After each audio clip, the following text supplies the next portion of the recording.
Hello बच्चों, welcome back to my channel. I hope आप स्वस्थ होंगे और मस्त होंगे और बहुत पढ़ाई कर रहे होंगे।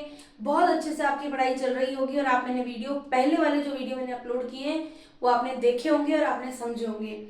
एल्जेब्रा से डरने वाले बच्चों के लिए जो मैं एल्जेब्रिक एक्सप्रेशन की सीरीज चालू करी है, उस एल्जेब्रा को मैंने शुरू से स्टार्ट किया है, जहां से एक बच्चे को बेसिक समझाया जाना चाहिए। लाइक टर्म्स क्या होती हैं, वेरिएबल्स क्या होते हैं, कॉन्स्टेंट्स क्या होते हैं, उन एक्सप्रेशंस को कैसे सेट करते हैं, या फिर किसी एक्सप्रेशंस को हम मल्टीप्लाई कैसे करते हैं, मोनोमियल, बायनोमियल, ट्राइनोमियल क्या होते हैं। और इसी सीरीज में आज हम करने जा रहे हैं कुछ क्वेश्चंस। मैंने आपको 2 क्वेश्चन तो होमवर्क में दिए थे, आपको सिर्फ आपका रीचेक करना है कि ये दोनों क्वेश्चन आपने लास्ट वीडियो में जो मैंने दिए थे वो आपने कैसे किए। Let's start the video. x plus 1 and x plus b, x plus a and x plus b, दो टर्म्स है। बाइनोमियल का मल्टीप्लाई बाइनोमियल से first term should be multiply by x plus b, x multiply by x plus b and a is multiply by x plus b. I hope आपको समझ में आ गया क्या किया, ये हमने कल कर रखा है। ये अब नेक्स्ट करेंगे अपन। x का मल्टीप्लाई x से x स्क्वायर, x का मल्टीप्लाई b से b x प्लस a का मल्टीप्लाई x से a x, a का मल्टीप्लाई b से a b। अब देखिए आपको कोई लाइक टर्म दिख रही है? बिल्कुल दिख रही है। लाइक टर्म को हमेशा क्या करना होता है बच्चों? प्लस करना है या माइनस करना है। उनके साइन देखिए, प्लस प्लस, यानी दोनों को क्या करना है? प्लस। दोनों के यहाँ पर जो x वेरिएबल है कॉमन है, यानी लाइक टर्म हो गई, वेरिएबल सेम है, तो हम क्या करेंगे? इन दोनों में इस x को ले लेंगे कॉमन। यहाँ पे क्या बचा? b और यहाँ पे क्या बचा? a। जब हम किसी एक्सप्रेशन में से कोई टर्म कॉमन लेते हैं तो अंदर वाली टर्म में उस टर्म का जो हमने कॉमन लिया उसका डिवाइड करते हैं। जैसे मैंने आपको यहाँ बोला bx प्लस ax, ठीक है। मैंने क्या किया है, मैं आपको यहाँ समझा रही हूँ। यहाँ पे हमने क्या किया है, इन दोनों में x कॉमन था, ठीक है। तो अंदर वाला जो टर्म होता है बच्चों, हमेशा ध्यान रखना, क्योंकि ये कई जगह न्यूमरिक वैल्यू भी आएंगी, तब आपको थोड़ा सा कंफ्यूजन ना हो। क्या करना है, अंदर वाली टर्म को एज इट इज लिखना है, bx ax, उनमें डिवाइड किसका करना है? जो मैंने कॉमन लिया है, कॉमन है x, तो मैंने दोनों जगह x से क्या कर दिया बच्चों? डिवाइड कर दिया है, और x हमारे बाहर ही है। इस x को इस x से कट, इस x को इस x से कट, क्योंकि कॉमन है, कट हो गए सिंगल टेबल से। अब क्या बचा बच्चों? x b प्लस a यहाँ पर आपके लिए बच गया, ठीक है। तो इस तरह से ये आया, मैंने आपको इधर सॉल्व करके बता दिया। Plus a b. I hope आपको समझ में आ गया, ये इसका आंसर है और इसके आगे इसका कोई सॉल्यूशन नहीं करना है, बिकॉज इससे ज्यादा ही आगे चल नहीं हो सकता, लाइक टर्म है नहीं और कुछ कर नहीं सकते। x प्लस वन, x पहला term should be multiply with the second binomial, plus 1 should be multiply by x plus 1, ठीक है। अब हमें क्या करना है? x into x that is x square, x into 1 तो x प्लस x, यहाँ पर मल्टीप्लाई में 1 ही था ओनली, इस 1 को मल्टीप्लाई करेंगे तो 1 से कोई भी नंबर मल्टीप्लाई करते हैं तो सेम आता है। यहाँ पर क्या आएगा? एक्स स्क्वायर, लाइक टर्म दोनों x है, इसकी कोफिशिएंट में 1, उसकी कोफिशिएंट में 1, तो x के मल्टीप्लाई में जो टर्म है वो है 1, x का कोफिशिएंट दूसरी टर्म में जो हमारे को लिखा हुआ है वो भी क्या होगा बच्चों? जो कुछ नहीं लिखा वहां पे क्या होता है? 1 और 1 प्लस करें तो क्या आएगा? 2x प्लस 1, ठीक है। नेक्स्ट क्वेश्चन पे आते हैं, ये इसका आंसर है। नेक्स्ट क्वेश्चन मैंने आपके लिए लिया है, एक ट्राइनोमियल लिया है, उसको मोनोमियल से मल्टीप्लाई, क्योंकि मोनोमियल से हमने बाइनोमियल को मल्टीप्लाई किया था, बट अभी तक हमने जो है ट्राइनोमियल से नहीं किया था। एक ट्राइनोमियल, वो भी 3 वेरिएबल है। देखिए, वेरिएबल को एक्सप्रेशन करने का सबसे बेस्ट तरीका जो हमने फॉलो करा है मैथमेटिक्स में, एल्जेब्रिक एक्सप्रेशन में, जो है जितने भी वेरिएबल्स हम कंसीडर करते हैं स्मॉल अल्फाबेट के लेते हैं, तो हमने यहाँ पे 3 लिए हैं, x, y एंड z। तीनों वेरिएबल हमने अल्फाबेट के लिए हैं और एक्स स्क्वायर से इसको मल्टीप्लाई करना है।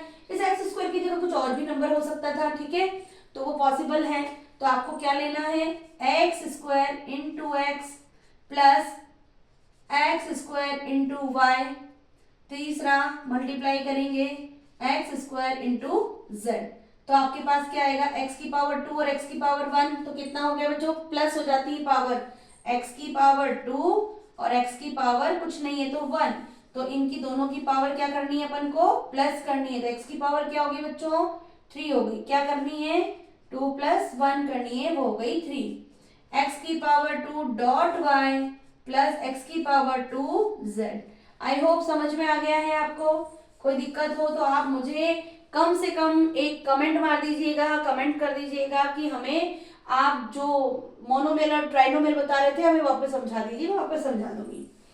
अब आप देखिए x माइनस वन को सेम टर्म है बट बाइनोमियल से बाइनोमियल का मल्टीप्लाई कर रहे हैं, पहली टर्म है x, इससे मल्टीप्लाई करा पूरा term x minus one x minus one, ठीक है, x का x से multiply that is x square, x का 1 से multiply that is x, -1 into x -1 into -1 would be क्या होगा +1, दोनों लाइक टर्म, लेकिन याद रखिएगा दोनों प्लस होने पे प्लस होगा, दोनों माइनस होने पे भी प्लस होगा, लेकिन साइन किसका आता है बच्चों, माइनस का आता है, इसका ध्यान रखिएगा, दोनों ही नंबर माइनस है तो हमें करना तो प्लस है, ऑपरेशन तो प्लस होगा बट साइन क्या आएगा बच्चों, माइनस का आएगा। और अगर ऐसा होता है एक पॉजिटिव और एक नेगेटिव साइन जब भी आ जाता है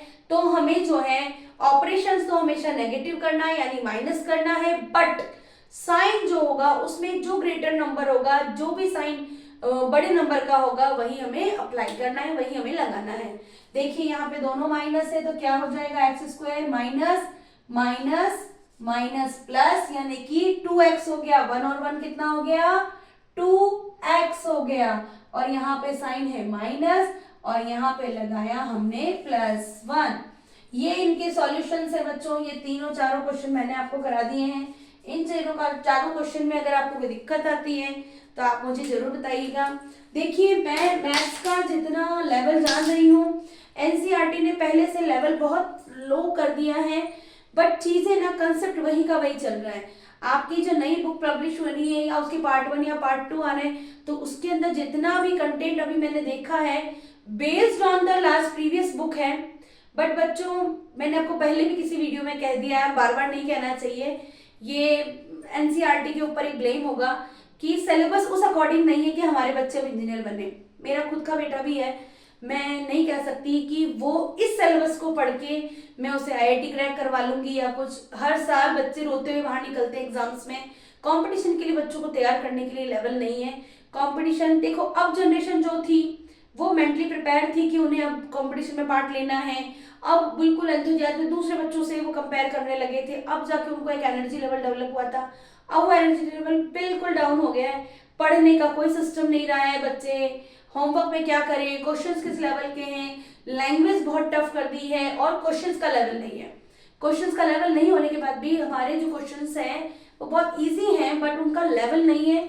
और मुझे सिर्फ यही शिकायत है कि बच्चों को कंपटीशन के लिए हम तैयार करें तो कैसे करें, हम कैसे करें। और एक्स्ट्रा आपको भी पता है कि सिलेबस से हटकर कोई भी एक नॉर्मल बच्चा, मतलब 50% हमारी जो पॉपुलेशन है जो इस 14 ईयर्स के बिलो वाले स्टूडेंट्स हैं, वो स्टूडेंट्स को अगर हम कह दें कि तुम्हारे सिलेबस के अलावा कोई बुक पढ़ो तो वो नहीं पढ़ते हैं, उनको जबरदस्ती हमें पढ़ाना पड़ता है। और कोई 100 में से एक बच्चा होगा जो ये चीज करेगा या उसको उसके पेरेंट्स या उसके टीचर्स उसको हेल्प करेंगे, क्योंकि 6 घंटे के स्कूल में ना तो टीचर्स इतने एफर्ट लगा पाएंगे और ना ही पेरेंट्स कर पाएंगे। बुक के साथ में उनको एक्स्ट्रा भी अगर कुछ करना है तो बहुत ज्यादा मेहनत की जरूरत है और एक्स्ट्रा थोड़ी सी मुश्किल है। मतलब मुझे फील हो रहा है कि थोड़ा सा मुश्किल है, और इसी शिकायत के साथ मैं सिर्फ ये वीडियो बनाने स्टार्ट हुई हूँ कि मुझे लगता है कि नहीं, पढ़ना चाहिए, पढ़ाना चाहिए, कुछ लेवल से हटके करना चाहिए। मैं बुक्स भी पढ़ा रही हूँ, मैं वही बुक फॉलो कर रही हूँ जो गवर्नमेंट पढ़ा रही है, बट फिर भी मैंने अपने स्टैंडर्ड को नीचे नहीं करने दिया, मैंने फिर भी बरकरार रखा। कहीं तो पढ़ाना है, कहीं तो बुक से हटके पढ़ाना है, कोई तो पढ़ेगा। ओलंपियाड के बच्चे ये पढ़ सकते हैं, मेरे वीडियोस को देख के बहुत श्योर हूँ, मैं बहुत श्योर हूँ। ओलंपियाड, नवोदय, सैनिक स्कूल, जिसका भी आपको एग्जाम देना है आप बेशक दीजिए। इनफैक्ट जो कॉम्पिटिटिव एग्जाम में देने वाले बच्चे हैं, जो पटवारी हैं, जो मेरी एज के हैं, कई पटवारी में एग्जाम दे रहे हैं, एलडीसी में एग्जाम दे रहे हैं, 4th ग्रेड में एग्जाम दे रहे हैं, उन लोगों के लिए मैं रिक्वेस्ट करूंगी कि आप मेरे वीडियो देखिए, आपको बहुत हेल्प मिलेगी। आप एक बेसिक मैथ्स पढ़ेंगे। अगर आपको इसके अलावा भी कोई टॉपिक पढ़ना है, प्रॉफिट लॉस है या फिर परसेंटेज है या किसी और तरह के फ्रैक्शंस वाला चैप्टर जो मैंने अपलोड कर दिया है, एल्जेब्रा है या वर्ड प्रॉब्लम्स है, किसी भी तरह का लेवल हो सकता है, आप मुझे जरूर बताइए। प्लीज प्लीज प्लीज आप बताइए। आप बताएंगे तो मैं कुछ एक नए टॉपिक पे काम करूंगी और मुझे बहुत अच्छा लगता है। मैं बहुत खुश होती हूँ जब मैं वीडियो बनाती हूँ। मुझे एक 15 मिनट के वीडियो बनाने के लिए मैं कोई एडिटिंग नहीं कर रही हूँ, कुछ नहीं कर रही हूँ, बिल्कुल प्योर एज इट इज मैं आपके सामने हूँ, जैसी मैं हूँ, जैसा मेरा घर है, जैसा मेरा बोर्ड है, जैसे मेरे मार्कर चलते हैं, वो सब आपके सामने है, कुछ भी छुपा हुआ नहीं है। और ना ही मैं चाहती हूँ कि अब मेरे लिए मुझे कुछ लाली पाउडर लगाने की जरूरत है, कोई एडिटिंग की जरूरत नहीं है। मैं जिस लेवल पे हूँ बहुत अच्छी हूँ।